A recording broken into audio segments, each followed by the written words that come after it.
What's up guys? Today we're going to be taking a look at Teslagrad, which released on the PlayStation 4 last week. It is overall a pretty interesting game, but that sort of depends on if you take things at face value.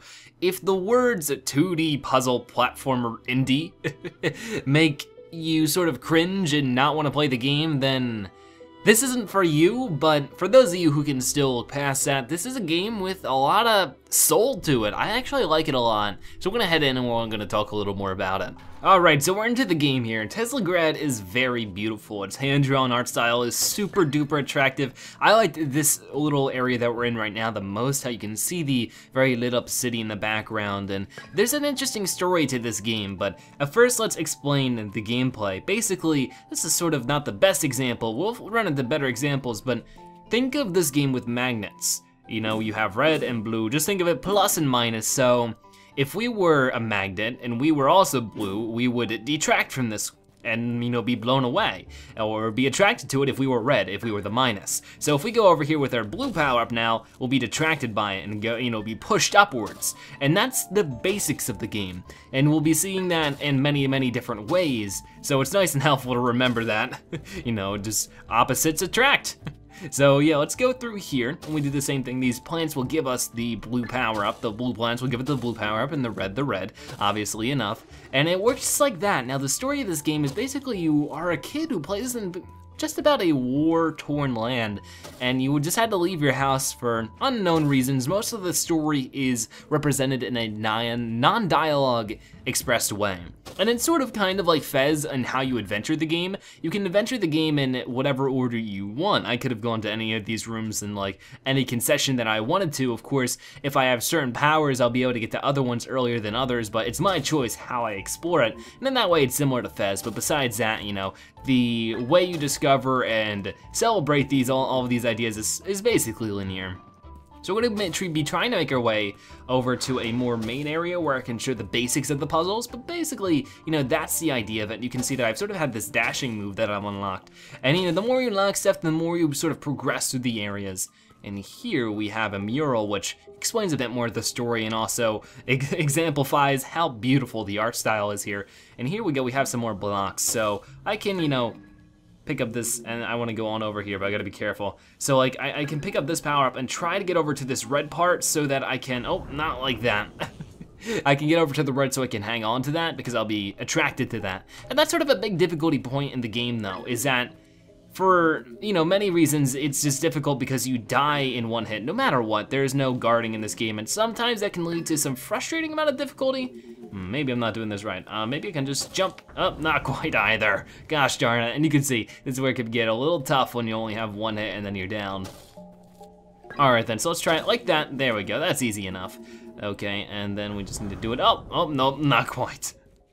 All right, so we're continuing on here, and just like little things like the music in this game, just because of its lack of dialogue, it does rely on a lot of things, like its music and its visual storytelling. And there's definitely some examples of that doing it very well. We do run into some areas where it shows off the story in sort of a style of a play, and it looks really cool, and it, you know, gives you an idea of the story and some of the background, because that's what you lack at first. You lack an extreme amount of context, and it's given to you in such an interesting way that is pretty unique. And that's why I wanted to give this game a chance, and I wanted to show it to you guys, because everybody looks at indie puzzle platformers nowadays and goes, oh, not another one, but Teslagrad definitely shines above most of them.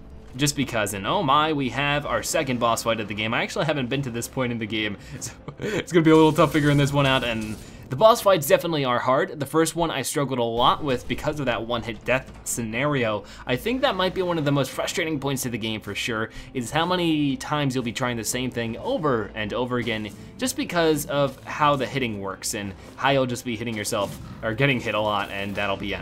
So, looks like we can dash into his heart, because with this dash move we can actually dash into gates and such, and that killed me as well. So you can see the difficulty that comes with Teslagrad. And maybe that's not a bad thing, but it still exists. Okay, do that, nope, I gotta wait. Perfect timing, ready? Oh, there we go. That seems to hurt him. Now I'm guessing it seemed to be in the first one, the first boss fight, it is Mario style in a sense where, you know, one hit or I'm losing it. 3 hits will kill the boss. So I'm gonna try to figure this out and see if we can get on through. Alright, so after many tries with the boss fight, I just sort of gave in the towel because I wanted to show off something different in the game. But it's just like, I feel like that's the biggest fault so far for me personally, just playing through this game, is its difficulty. I'm getting so sick of doing the same things over and over again. It's just something I find myself doing in this game, and it's because of these really, really difficult rooms, especially something like this, where the only really way to get this whole area done is through pure trial and error. And for some people, that's just very just arduous, and if it is, then definitely don't. I wouldn't suggest going through this game, but it definitely, this game has soul, and I like that.